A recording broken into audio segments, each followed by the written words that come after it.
high road and I'll take the low road, and I'll be in Scotland before ye, with my dagger ready for when ye turn the corner. Master Grey? Master Cecil. I'm glad to have a moment alone with you, sir. I should like to offer thee my services as thy second in this duel with Sir Francis Drake. Would ye now, lad? Now, why would the Honourable Robert Cecil, son of Baron Burleigh, Chief Minister to Her Majesty Queen Elizabeth, wish to second a lowly Scottish noble? I am my own man, sir, though my father liked not to be reminded of it. I would second thee, for it would not be right for thee to be left unattended. Thou hast few enough friends in the English court, after all. Truth to tell, I've not many more in the Scottish court. My negotiating the treaty makes me suspect. My Catholicism makes me suspect. My devotion to Queen Mary makes me suspect. King James trusts thee. King James trusts no one. And yet he could trust me. I'd never raise my hand against Scotland's interest. Nor I against England's. And yet I foresee a time when those seemingly adverse interests converge. And I mean to stand ready. Ready? Ready for what, pray? Ready to step into a brighter future for both England and Scotland. Is that why thou didst support King James' petition to see Queen Mary? I sympathize with the king's desire to be reunited with his mother. I doubt King James to be motivated by a strong filial affection. You see, he hath no memory of his mother, and those who raised him spoke only ill of her. Yet Queen Mary has thy loyalty. My loyalty is to the crown, and James wears that. Queen Mary has my respect. Master Grey, you're a romantic. Aye, 'tis my weakness, but fortunately not one that Drake will be able to exploit. I hear them coming. Art thou truly determined to second me in my duel with Sir Francis? Aye. Even at the risk of thy father's displeasure? Aye. Even if it means befriending a lowly Scot? Even so. Whatever thy motives, thou wilt have my thanks, and the thanks of my king. Thy king, who shall one day be my king as well. God willing. Now, keep close and keep a sharp eye. I don't trust those damned English. Hey! Consulting with the enemy, Robbie? We are not enemies. Or dost thou not know what treaty means? Sure I know what treaty means, boy. Treaty means I have to let my enemies go free until my queen tells me I can kill him again. Scotland is not our enemy. This Scotsman would like to see me dead.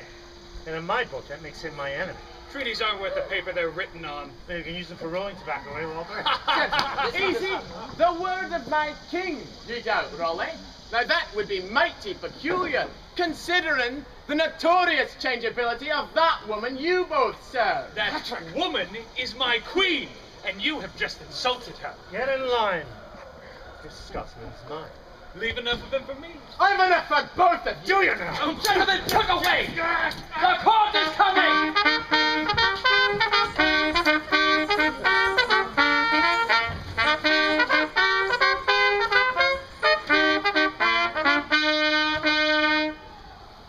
We are here to settle a matter of wounded honor. Sir Francis Drake, step forward. Who will second thee? I shall second Sir Francis. Thank you, Walter. Patrick, Master of Grey, step forward. Who will second thee? I shall second the Master of Grey. Traitor! The Queen hath decreed that there shall be no bloodshed, and the first man to lay 3 touches on the other shall be the victor. Your Majesty. We would have peace amongst our courtiers, as we have striven for peace between our nations. We pray that honour may be satisfied with no harm done. James, what sayest thou? Just 2 words. Fight well. That was 5 words. I shall be the final judge, but I will rely on thy seconds to pay close attention. Gentlemen, at the ready.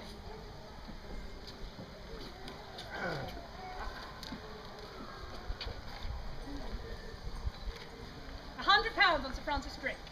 Oh, big spender there, Bess. Do you think you can afford it?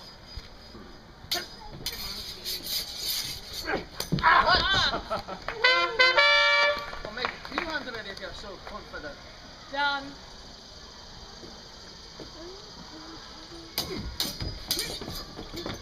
Another touch.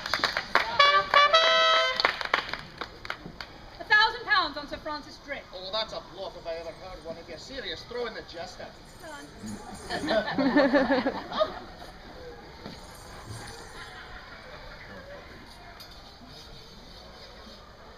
Is that Mary Queen of Scots? Where? 1, 2, 3. Sir Francis Drake is the victor. I leave you, Scottish bastard. Die, English dog! Patrick, no! Stop it! Gentlemen, hold on! Stop it now! Stop it, gentlemen! Get in the water.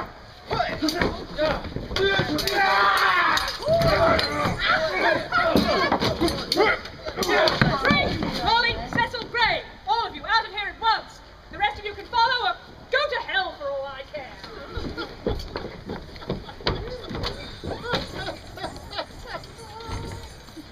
You enjoyed that. Well, didn't you? It was exhilarating, but I find the prospect of violence distasteful and wasteful. Only when it's thy man who loses. Otherwise, it's merely a thinning of the herd. Is that how you think of your loyal followers, as a herd? I'm a Scot. We tend toward agricultural metaphors. But let us not bandy words, Elizabeth. Why do you refuse to name me as thy heir when all the world acknowledges me as such? I have no need of an heir at present. I have no intention of dying. A monarch always needs an heir. It is thy duty to England. I canst not get one by nature, thou must appoint one.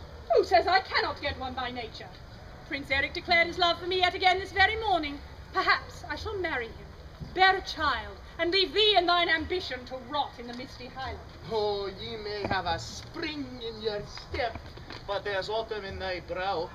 Besides, thou wilt never surrender to a man. Others may doubt thy virginity, but not I. Thou art too cold to feel passion. Thou art a boy. What knowest thou of passion? I am 20, and I've been a king since I was 13 months old. I count myself more worldly than you, old woman. I shall give thee some good advice, callow boy. A named heir becomes a nexus for plotters, those kingmakers who seek to become the power behind the throne. I avoided those who would have entangled me during my sister's reign, and swore never to leave such a tempting morsel for those who would scheme against me. Yet plots still swirl, even around far-off fothering hay. Plots are thy mother's lifeblood. She should have a care lest it be spilled. I think she is careless with her own life. Is that why you wish to be named heir? To remove thy mother from the succession and therefore from danger? Is that why thou didst plead so eloquently for her release? I pled so eloquently for her release because the people would think me an unnatural son if I didn't. Just fulsome, ungrateful progeny. Does thou think I want her back in Scotland, seducing my lairds and laying plots with her French supporters? So I may keep her imprisoned at my will. For as long as you like. And if she continues to hatch her plots against me, what if I'm forced to execute her? Execute her publicly. Have her murdered surreptitiously. It's all one to me. Of course, if you do, I'll have to break the treaty and declare war. It is, after all, what is expected of a grieving orphan. What a monster thou art. Come, godmother, no more than thou. Both left to fight for our crowns. Nay, our very survival from infancy. What exactly alike, you and I? Alike? How many months didst thou spend imprisoned in constant fear of the executioner's axe? How many mornings didst thou awaken not knowing if thy title would be honoured prince or ignoble bastard? Exactly none. Any fight for thy crown was won by thy nobles whilst thou slept, warm and secure in thy wet nurse's arms.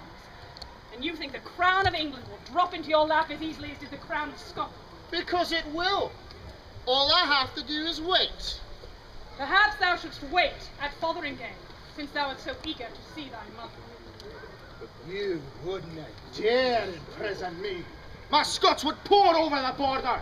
Even your own people wouldn't allow it. Already the younger courtiers seek to curry favour with me.